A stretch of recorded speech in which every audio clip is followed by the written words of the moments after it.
Open up Serum and initialize a new preset if you have anything else loaded up, so you end up with the default sawtooth. Now before we do anything, let's go to global and adjust the unison settings. Lower the width of both voices to around 50%, increase the warp to about 25 and set the wavetable positions to some arbitrary values.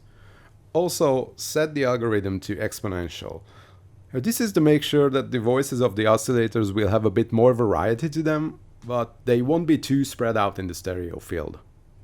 Okay, now go to the oscillator section and first of all set the voicing to mono. For oscillator A, select analog basic shapes, move it to -1 octave, set it to a sawtooth and increase the unison voices to 2 with a slight detune. For warping, select bend plus but leave it at 0 for now. Now turn on oscillator B, set it to -2 octaves and choose analog basic MDC wavetable.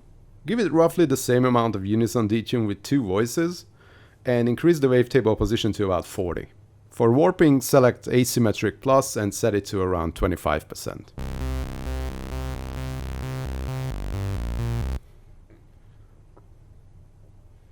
Turn on the sub oscillator, set it to a triangle wave, lower it to -2 octaves and lower the volume to around 25.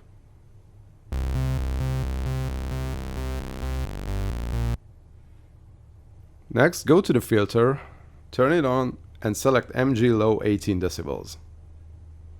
Turn it on for both oscillators and the sub too. Lower the cutoff to about 60 Hz, then give it a drive of around 20%.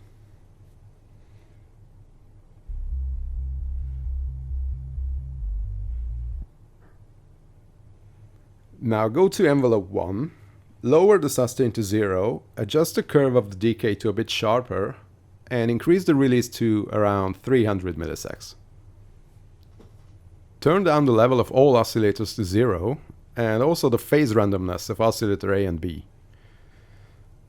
Then assign envelope 1 to sub-oscillator with about 25% and to oscillator A at about 40%. Now go to envelope 2, decrease the sustain to about 50%, and again make the delay curve a lot sharper. Lower the decay time to about 500 milliseconds and increase the release time to somewhere around 300 milliseconds. Assign envelope 2 to the level of oscillator B at around 55 and the wavetable position of oscillator B at around 40.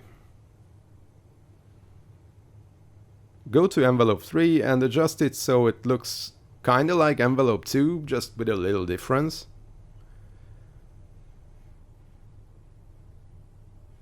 And then assign envelope 3 to the filter cutoff at around 60 and lower the frequency to 20 Hz.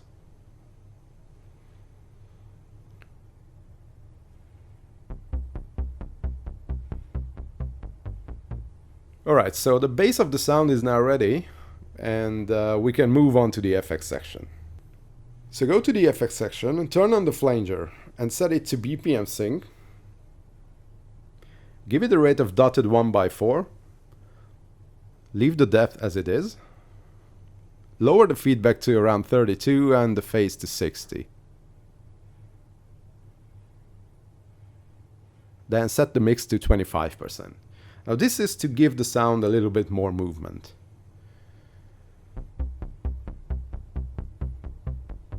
Turn on the phaser, give it a very low rate like 0.05 Hz. Increase the depth to around 65. Lower the frequency to just below 500. Set the feedback to about 65 and set the mix to 50%. Again, just to give the sound a little bit more movement. Next, add a compressor. Switch it to multiband. Set the threshold to 20 decibels.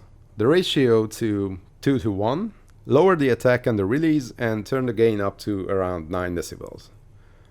Also boost the low end by roughly 10%.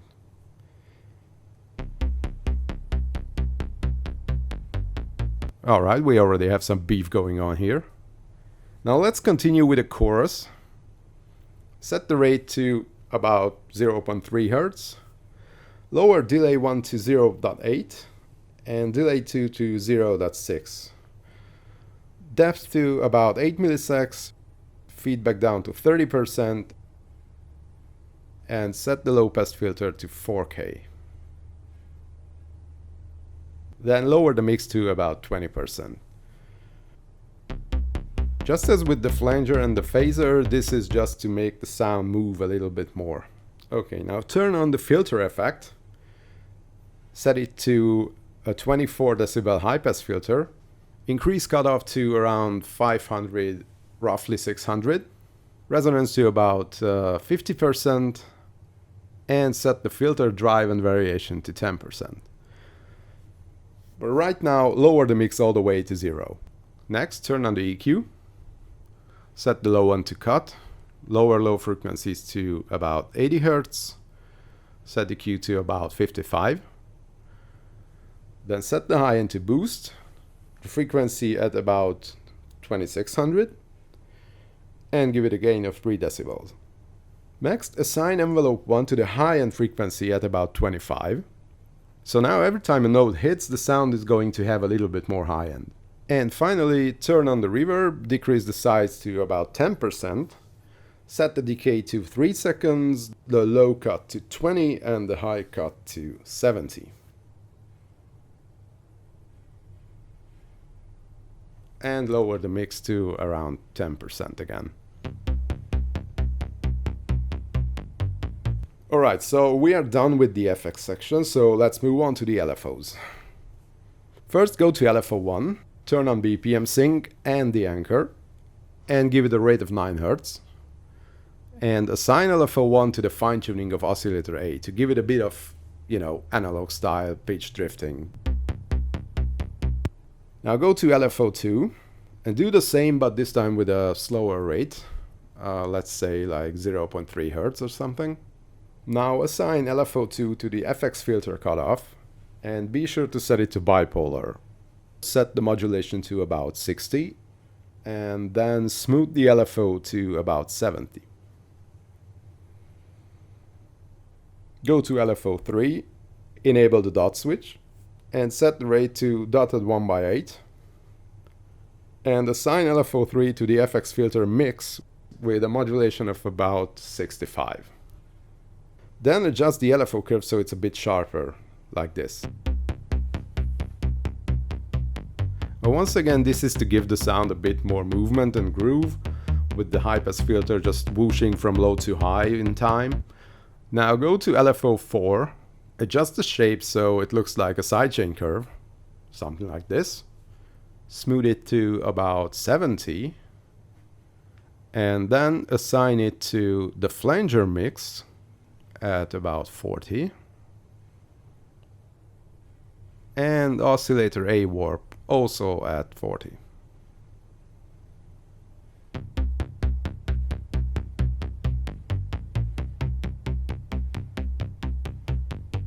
And this is basically it. This is the final sound itself. It's already usable in any track, so let's listen to it together with some drums.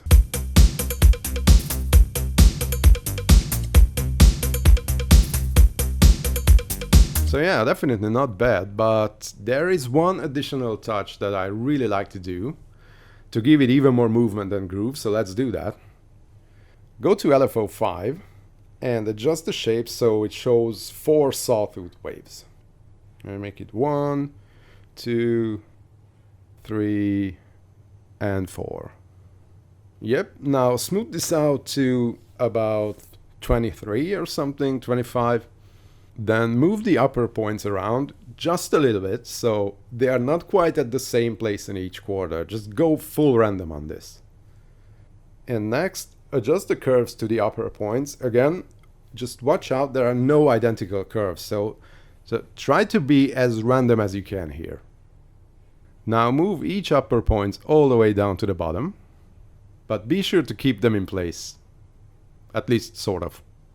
So now take the first macro, I'm gonna call this groove, and assign this to the y-axis of all 4 points you've just moved to the bottom, and only those points.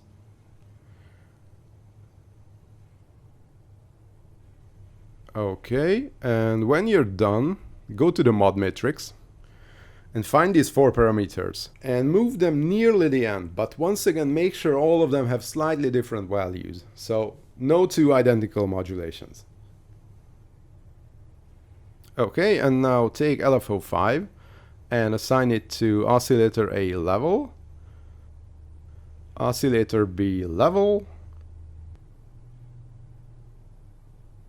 the filter cutoff, and the filter variation. Now you can experiment with different amounts here, find your own sweet spot. At this point, basically anything goes. It's completely up to you. Just find what you like. So what's going to happen now is when I increase the groove macro, it's going to introduce additional movement to the sound by applying LFO5 to the oscillator levels and the filter, which is really cool if you ask me. So let's listen to the sound and you'll hear what I mean.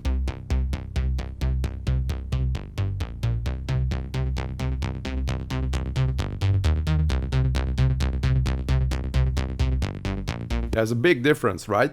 Okay, let's hear it together with the drums.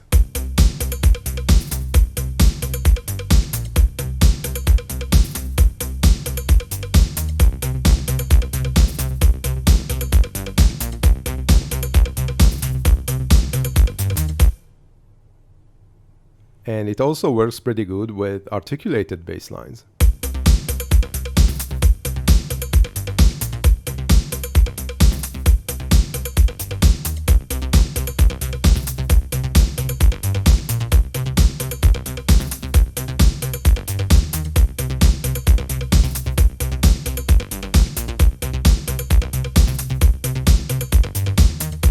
So yeah, it's a lot better if you ask me. It helps so much with the grooviness of the sound, and not just necessarily in disco, it can be used in any modern production.